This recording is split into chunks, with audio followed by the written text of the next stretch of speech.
Mash and Mingle, another episode. Here we are, glasses charged and ready to enjoy another little delicacy from around the world. The legendary whiskey master and good friend of mine, Aidan back in the house. And he's got something quite special, I think, from the United States this episode. You're too kind, Ben. Legendary, no, notorious maybe. Yeah, it's true. I'm a huge fan of American whiskey production. I've been an enormous advocate of this since I was 18 years and one day, not before then. And of course not. Yeah, I only started becoming a massive bourbon advocate at 18 years and one day. And one day, yeah, very important. I'd never tried alcohol before then. And the reason that I'm a huge fan is because I think it's one of the most underrated markets in the world. I know I've said this before. I think that their flavor profiles are broad. Their bottlings are unique. Their production methods are special. They've got an amazing history, an amazing culture. There's just so much to learn and very, very underappreciated. I see that the Really Great Brand Company, which is a fantastic company in South Africa, is pushing Jack Daniel's range very hard in South Africa now. And they have some other bottles that are also available. There's a lot of other distributors that are doing bourbons. And I recommend to everybody, try bourbons, try Tennessee whiskeys, try the American stuff. Perfect. And this guy over here, one of my absolute favorites. I know I've spoken about this before. Yeah, I know this is one that comes highly recommended, the old Buffalo Trace. Yeah, look, that many Americans and Joe Rogan can't be wrong. And the reason is because this particular product is extremely widely distributed. Everybody's tried it out. It's on every shelf. It's incredibly good value for money. You just get an amazing pour for what you pay. It's under 400 Rand a bottle in the South African market.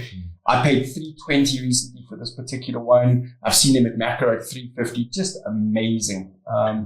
Like most bourbons, American bourbons, it doesn't have an age statement on, so it's not going to say 12 years or that kind of thing. You'll very rarely find age statement whiskeys. From the US, you just don't get old stuff. You're not going to very easily get 15, 20, 25-year-old American whiskeys like you get for the Japanese, the Irish, the Scottish and recently the South African stuff as well. So yeah, we've tried this before at this kind of price range. Mix it if you want, or ice into it if you want. Really, it's your choice. Bottled at 45% alcohol, available anywhere. If you want to buy somebody a really nice gift, do yourself a favor, do them a favor. $350 a bottle. Head out to Macro. Get them a bottle of Buffalo Trace. It'll be something different. I mean, what are you going to buy, Granddad, another bottle of Scottish Leader for like the 10th year in a row? You know? It's enough, coupled with that pair of socks. Come on, we've seen it, we've done it, yeah. At least explore just a little bit.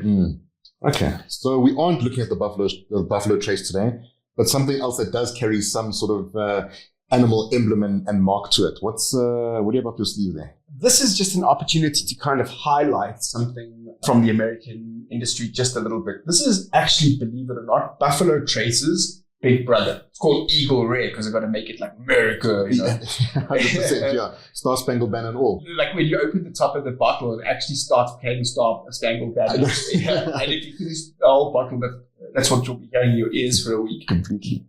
This is a special bottle, Ben. It's 10 years aged. Like I said, you don't get age statement whiskey very often from the American market. At around 4 or 5 years old, American whiskeys are already immaculate. They just simply don't need the kind of aging that you do in other climates, the cooler Scottish climate and the Japanese climate and that kind of thing. This, Ben, you are in for a treat. Let me tell you, these are both bottled at 45%, so slightly higher than your average in South Africa, 40 to 43. And that extra 2% punches through in the flavor like I cannot tell you, Ben. Oh, sensational. Okay, I'm excited for this one then. Yeah, this is among the nicest whiskeys I've ever drunk in my entire life. I've had whiskeys from 10,000 Rand bottles that are nowhere near as nice as this. First of all, look at the packaging. I mean, the Americans, they just know how to package. Well, I was going to say, it's a different style to, number one, its younger brother, the Buffalo Trace. Tall, slimmer. We've got sort of the aggressive Eagle coming in for a bit of a catch. We've got the stars. So what's it? Eagle Rare, Kentucky Straight Bourbon Whiskey. I mean, if it doesn't get more American than that, then I don't know what, barring throwing a flag and maybe Trump in there. That's super American. I really like that. They've gone with the sort of the black on the back. I don't know, for maybe a bit of sophistication, slightly different to what we've seen in the past. But nice that you've got the see-through on the front, the printer on the front of the bottle, and then you can read off the back of the back. So that's quite nice there. Their packaging. Americans, they just know how to package everything. Well, I'll allow you to do the honors there.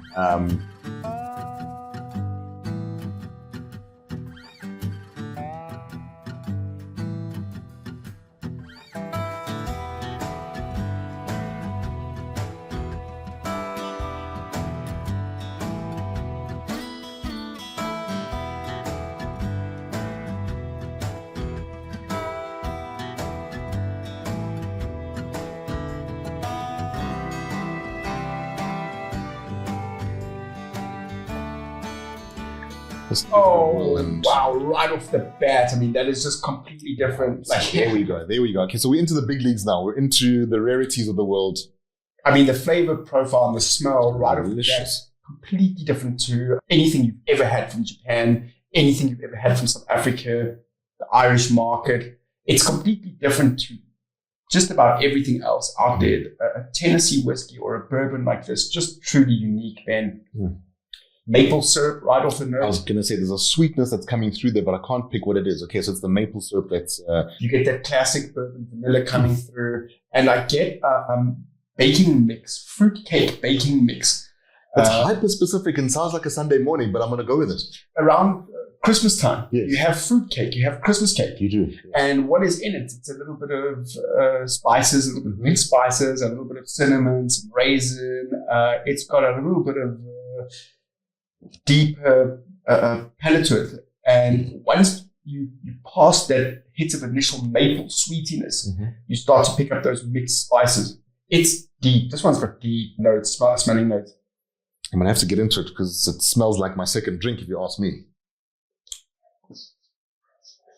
And it's so smooth on the palate. Like, I almost don't expect it. There's so much flavor up front on the nose that I almost expect to get this big, overwhelming smack in the mouth, like you kind of get from Jack Daniel's Old Number 7. I'm a huge fan of Old Number 7 Jack, but it's not the most refined, it's not the most sophisticated of Tennessee whiskeys or bourbons.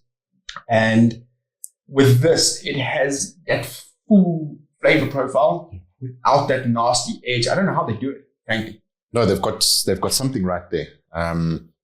Cheers to the Americans and Eagle Rare. I mean, that's a beautiful note. I think I might, this might be me for the rest of the afternoon, the rest of today. What they do, they go around to the warehouse. So they have these massive warehouses and there'll be hundreds of thousands of bottles of stuff that's going to be Buffalo Trace. Okay. And they'll pick out the best barrels. Of the 100,000 barrels, they'll pick out the best 5,000 barrels. And those go for extra aging. They go back into the warehouse and they get left for another 4, 5, 6 years and they eventually get bottled as this. Okay, and this is, you said we're looking at about 10 years. Is this roughly where we... If I'm not mistaken, they advertise this as a 10-year aged, minimum 10 years. Yes, it is, right on the back. Eagle Rare, 10-year-old Kentucky straight bourbon. So the youngest whiskey that will be in this bottle will be at a minimum 10 years old. Okay. And because it's blended, some of them could be much older. Some of them can be 15 years, 20 years even. You'll just kind of never know. Yeah. Okay, so they're delivering on the goods there. I mean, in my experience, anything that comes out of Kentucky, including chicken, is going to be spectacular. So I'm not disappointed here. It's a region of the world that knows flavors. They're very close to the heart of agriculture because it's an agricultural basin for American food production. And people that are close to food know flavors. Like when you go to a farmer's place, they know how to cook their sheep. They know how to prepare mealies if they're corn farmers. They know how to fry a chicken. They know how to barrel a whiskey. They're close to flavors. What actually originally happened is bourbon production and whiskey production in America was a way of saving value in food or grain that couldn't easily be stored. Okay. So by using technology that was imported from early immigrants into America from Aidan. They brought the technology from Aidan and from Scotland, places like that during the exodus out of Europe and into Americas. And they started farming because that's what the people did. Yes. And they would have extra grain at the end of their harvest, say corn. So what did they do? They took this extra grain and saved the value so they could have something to trade or swap later in the year or sell. They would distill it into whiskey because it would store. So that's the relationship between these farmers, these early immigrants and these farmers and these agricultural enclaves and productions. That's how they got to this kind of thing. It's incredible. Okay. They know farming and they know flavor. 100%. Okay. No, and that's true in South Africa. I mean, you go to any South African farm, what do you get? You get catered food, catered hospitality. Yeah. There's something about the hospitality that these guys get right. And yeah, they completely nailed it. And maybe it does take a bit of a farm or someone who lives out in sort of some sort of arid farming land to get it right. I've been very lucky to travel South Africa fairly extensively. And any time you go out to their farms, the first thing they want to do is supply you with flavors of food. Yes. And give you a nice drink. And that culture is exactly the same in the States as it is here in South Africa.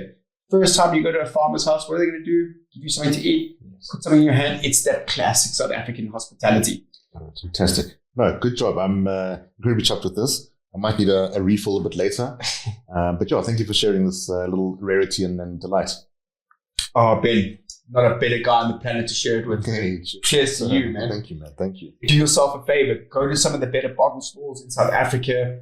Drop us a note in the comments below. We'll recommend one in your area where you can even go whiskey tasting in your area. Just comment below and we'll send you out to a bar or a venue or facility that really has the goods. Fantastic. Yeah, I think on that note, we'll wrap it there.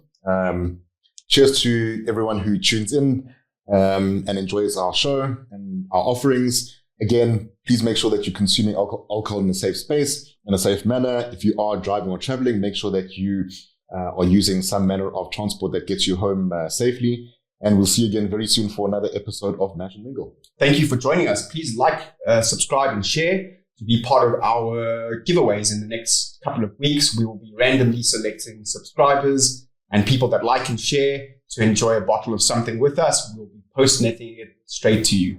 Thank you for joining us. I'm Aidan. This is Ben. We've been on Mash and Mingle. Bye for now.